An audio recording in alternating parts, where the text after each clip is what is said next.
Hello everyone, मेरा नाम है डॉक्टर कोमल सिंह चौहान और आज की वीडियो में हम डिस्कस करने जा रहे हैं communication and it's meaning, features and process.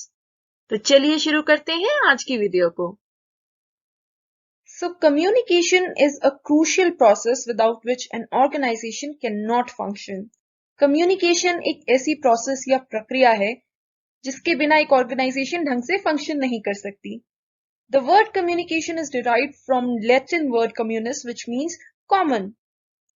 Communication word को derive किया गया है Latin word communis से जिसका मतलब होता है common. According to Carl Deutsch, communication means the transfer of messages containing quantities of information. Karl Deutsch के अनुसार कम्युनिकेशन का मतलब होता है ऐसे मैसेजेस को ट्रांसफर करना जिनमें कोई सूचना हो. It involves conveying information which includes facts, ideas, attitudes and opinions from one person to another person. Communication का मतलब होता है इंफॉर्मेशन को एक पर्सन से दूसरे पर्सन को कम्युनिकेट करना या कन्वे करना. वो इंफॉर्मेशन कुछ भी हो सकती है, वो फैक्ट्स हो सकते हैं, वो कोई आइडियाज हो सकते हैं, एटीट्यूड्स हो सकते हैं या ओपिनियंस हो सकते हैं. It removes barriers and leads to exchange of information and views among the employees.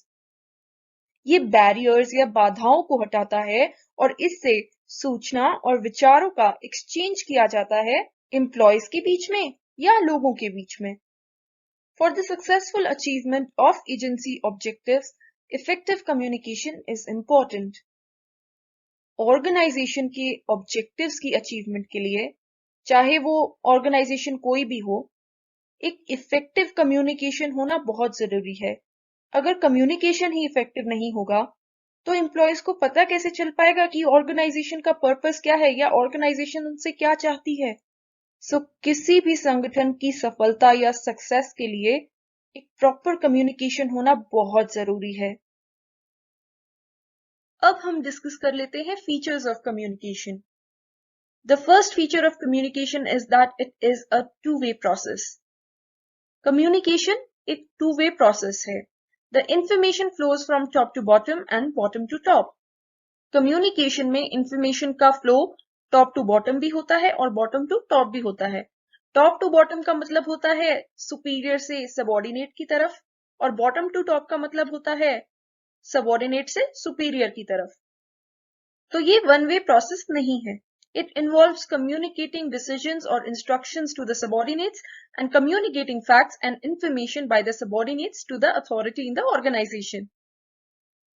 देखिए, टॉप टू बॉटम कम्युनिकेशन में क्या होता है कि जो टॉप अथॉरिटी होती है वो सबऑर्डिनेट्स को कम्युनिकेट करती है डिसीजंस या इंस्ट्रक्शंस.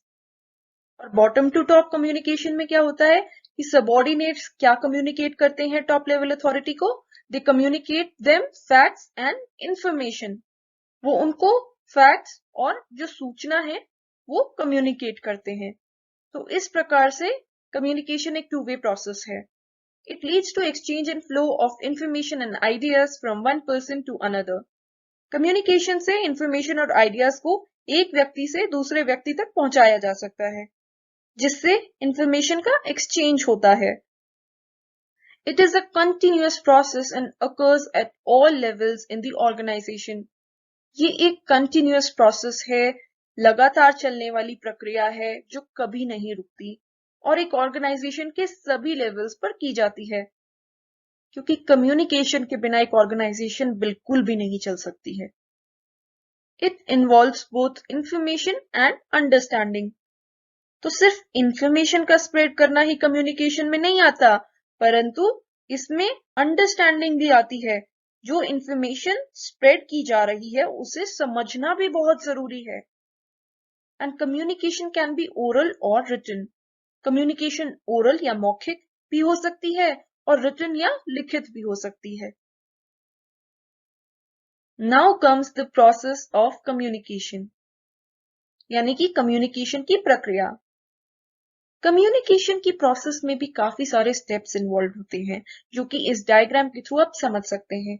इसमें आते हैं sender, encoding, message, channel, receiver and decoding. इस प्रोसेस को आप एक एग्जाम्पल से समझ सकते हैं.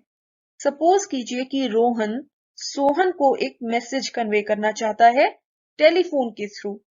तो इसमें रोहन होगा सेंडर, सोहन होगा रिसीवर और टेलीफोन होगा channel.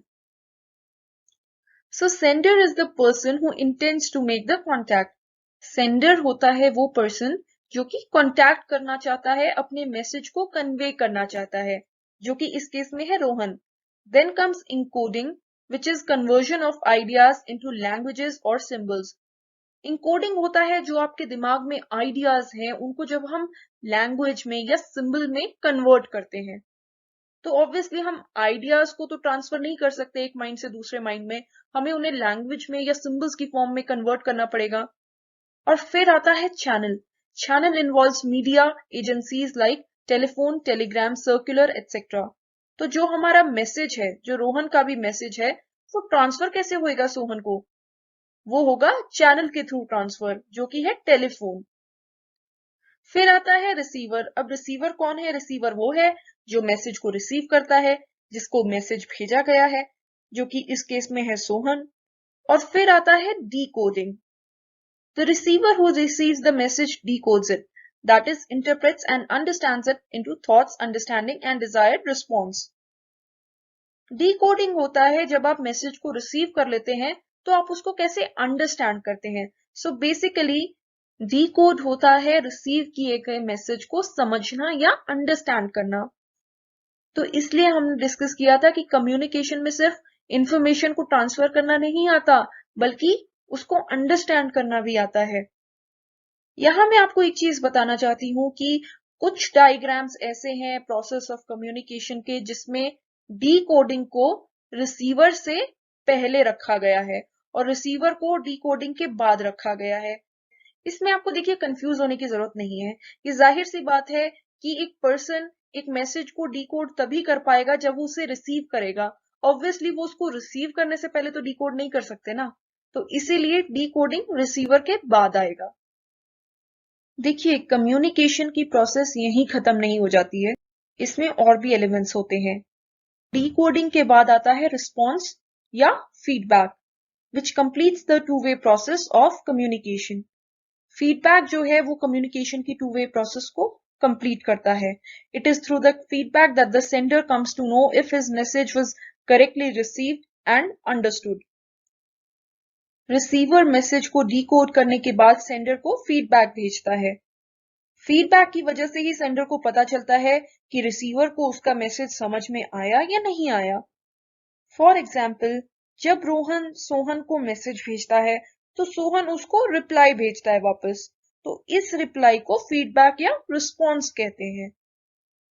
Then next element is noise. Surrounding the entire spectrum of communication is the noise that affects the accuracy of the message communicated. Noise या शोर मैसेज के कम्युनिकेशन की एक्यूरेसी को प्रभावित करता है। Noise is the only factor that can arise at any stage of communication process and cause disturbance and confusion. The receiver might misinterpret the message as different from the sender's intention. ऐसा कोई भी element जो communication की प्रक्रिया में बाधा create करता है वो नॉइज में आता है।